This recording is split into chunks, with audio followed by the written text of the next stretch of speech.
Hello, bonjour. Je vous présente Ares. Tu dis bonjour? Bon, tu vas jouer avec ta copine? Allez. Hello, bonjour. Aujourd'hui, je vais vous expliquer comment je suis devenu éditeur de bande dessinée. Voilà, sur ce générique.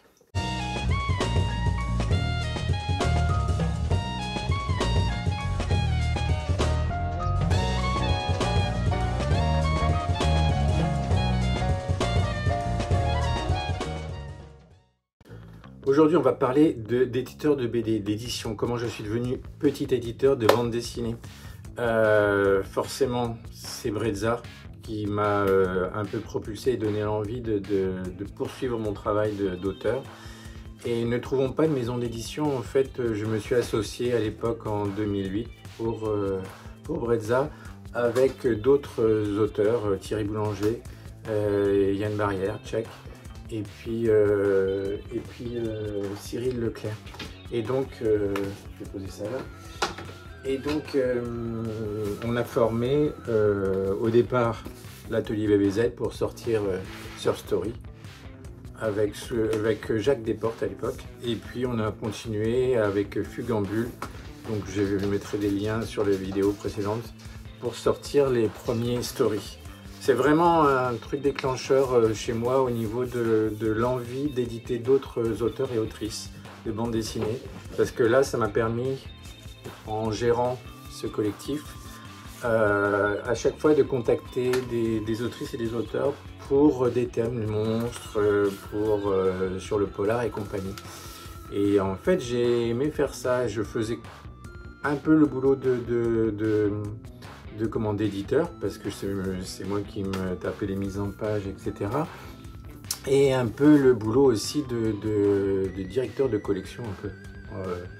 Pour cette série-là avec Jacques Desportes, mais plus tard, un peu, enfin, franchement tout seul. Et donc, j'ai commencé pas avec des logiciels qui étaient très chers. Je voulais commencer avec Scribus, mais ça plantait un petit peu sur Mac à l'époque. Donc, il faut se mettre ça, c'était en 2008. De 2008 à 2011, ça plantait un petit peu. Donc, j'ai trouvé un petit logiciel iCalamus. Ça doit exister encore. Je vous mettrai un lien si je le trouve. Ça fonctionnait très bien pour la mise en page de BD. Toutes les mises en page des stories, toutes les mises en page de beaucoup d'albums de cette époque-là ont été faites avec ce logiciel. Donc je ne fonctionnais pas ni avec InDesign ni Corse Express. Photoshop, je n'avais pas vraiment les moyens, donc j'avais trouvé un autre logiciel qui s'appelait Photoline et qui fonctionnait très bien pour faire de la colorisation ou pour mettre en page, voilà. Donc en fait, je suis devenu éditeur un peu sur le tas, et c'était pas de l'auto-édition, c'était vraiment le désir d'éditer d'autres auteurs, d'autres autrices, et donc de les rencontrer sur des festivals, et puis de pouvoir un petit peu porter leur projet. C'est comme ça que j'ai porté... Je vais au sous-sol. C'est comme ça que, par exemple, chez Objectif Mars, je connaissais Jean-Pi depuis mes années Beaux-Arts à Épinal. Et du coup, on a édité le premier Alfred. Maintenant, il est tout seul à éditer ses albums. Et j'ai un petit ça, il y a du bruit. Donc, voilà, ça...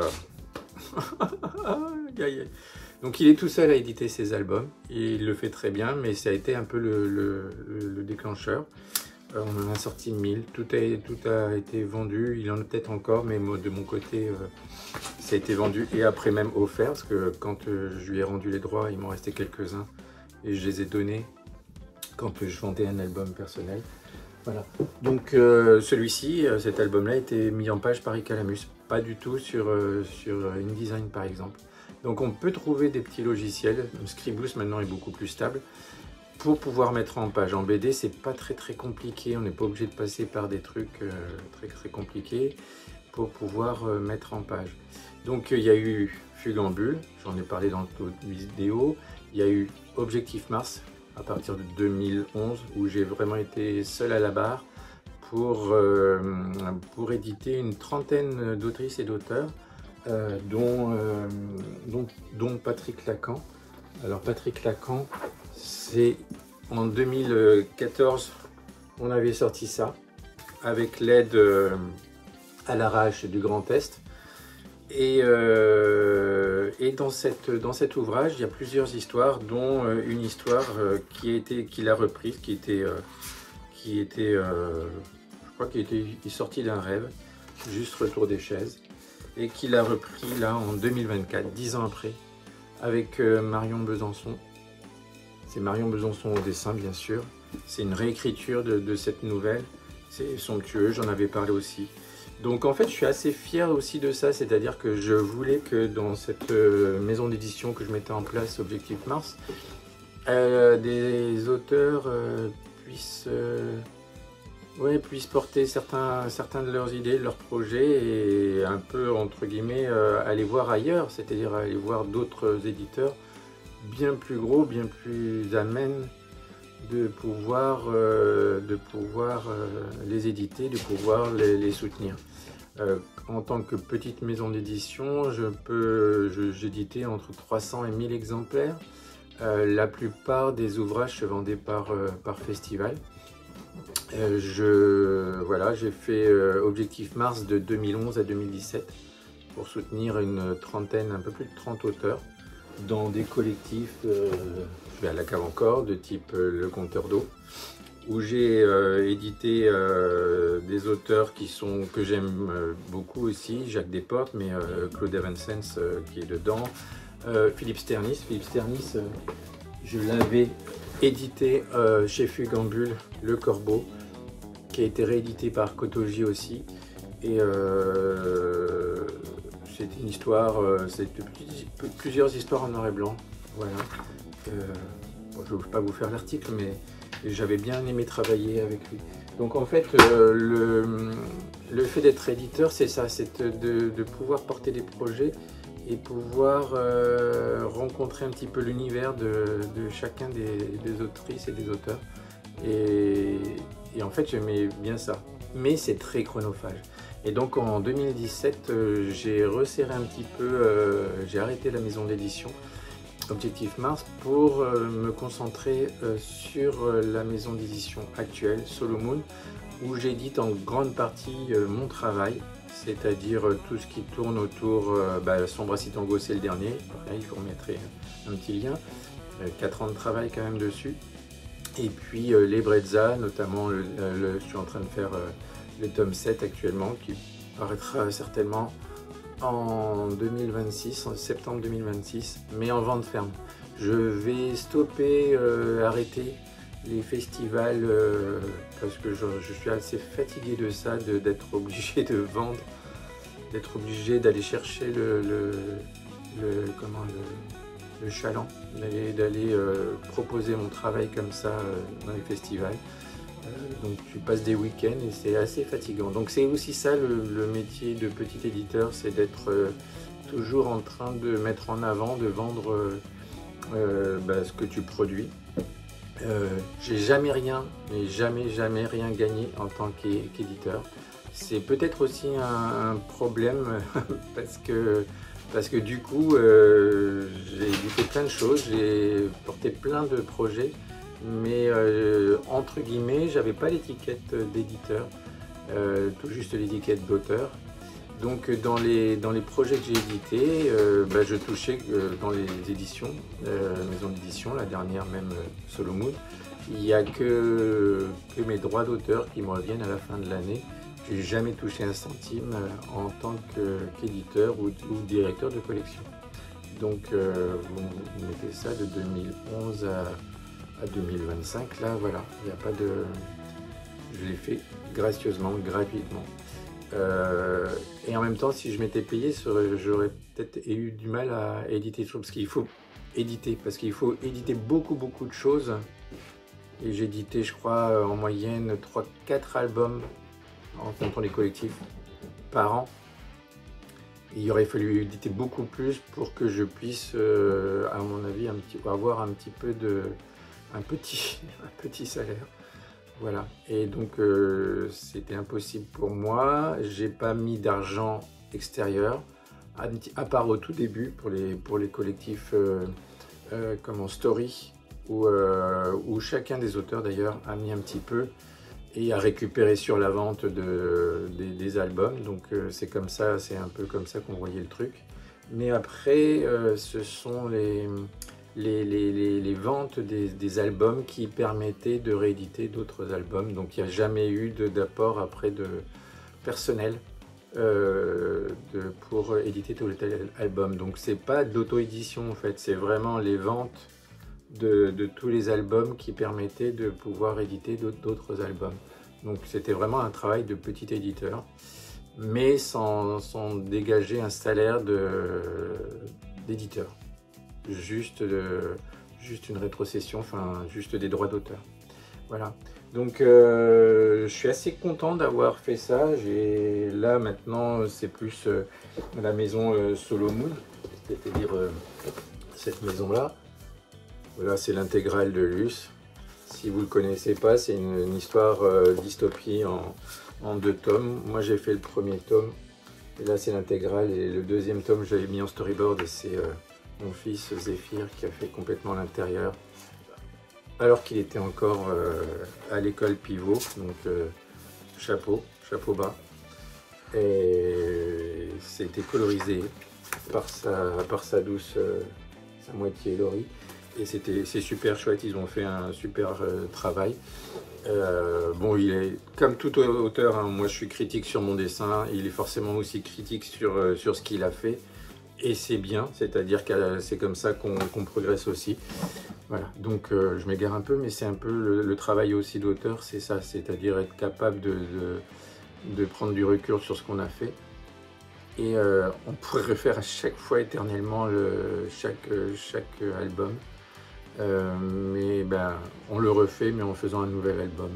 Donc voilà, donc être éditeur, après j'ai travaillé avec Thierry Vanzan, mon ami Thierry Vanzan, et on a travaillé les mises en page. Il m'a aidé vraiment sur les mises en page de chaque album. Et là, lui il était sur InDesign, c'est comme ça qu'il travaillait.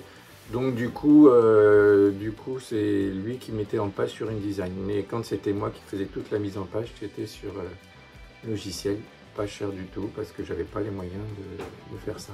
Bon, voilà, encore Arès qui fait des bêtises, hein, qui fait plein de bêtises, voilà, qui m'aime. Donc j'ai 2 petits chats en ce moment à l'atelier, donc c'est un peu compliqué, voilà, et il fait plein de cirque. Tu vas rejoindre ta copine, tu dis bonjour, Arès. Et voilà, et on a entendu Triskel qui est un peu plus sauvage, mais un peu moins quand même, et qui se laisse moins approcher. Mais par contre, il s'entend très bien pour faire le cirque. Bon, donc en fait, ça fait depuis 2008 que je suis petit éditeur associatif, donc 17 ans. J'adore faire ça. Je vais arrêter progressivement à la fin de cette année 2025 de faire des dédicaces en festival, d'aller vendre mes BD en festival. Je me suis aperçu que je ne pouvais pas arrêter la maison d'édition, même si j'avais envie au départ. Donc en fait, la maison d'édition va continuer, Solomon, mais je vais continuer à faire des albums et faire des ventes fermes, c'est-à-dire peut-être utiliser des plateformes comme Ulule ou juste des publicités comme ça par mes réseaux personnels, internet, mail, etc. pour vendre ma production, pour vendre la production de Solomon. Et ça ne m'empêchera pas d'éditer d'autres auteurs et autrices si j'ai envie dans la petite maison d'édition Solomon. Donc elle va encore rester ouverte. Et c'était un petit peu la réflexion que j'avais. Est-ce que je ferme? Est-ce que j'arrête? Mais j'ai trop envie de créer, c'est-à-dire que là, je suis en train de faire le tome 7 de Brezza. J'ai eu beaucoup de plaisir à le faire. Peut-être que je me mets aussi moins de pression, donc ça, c'est sympa aussi. Le fait aussi de plus trop éditer d'autres autrices et auteurs fait que c'est moins chronophage, donc je peux faire d'autres choses. Je peux mettre mon énergie autrement. J'ai aimé faire ça à la période de Fugambule, à la période d'Objectif Mars.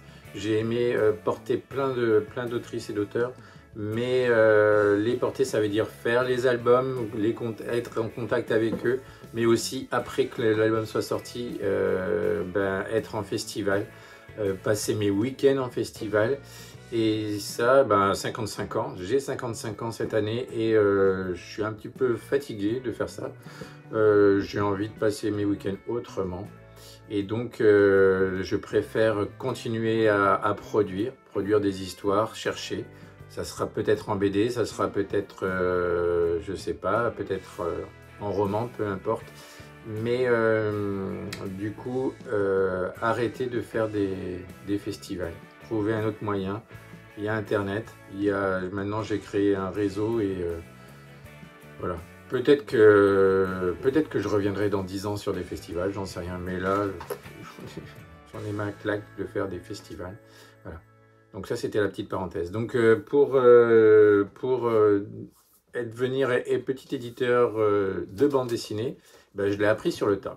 Je l'ai appris sur le tas et j'ai utilisé pas mal de logiciels, notamment aussi un logiciel qui était Manga Studio au départ, donc c'était en 2010 encore, et qui maintenant c'est Clip Studio. C'est la même chose, c'est un logiciel de BD qui est pas si cher que ça et qui est bien supérieur à Photoshop quand on fait de la bande dessinée ou de l'illustration en fait. Et même qu'on peut s'en servir pour faire de l'animation. Donc sur ce, je vais vous quitter, je vous dis ciao ciao. Et là il y a un petit chat.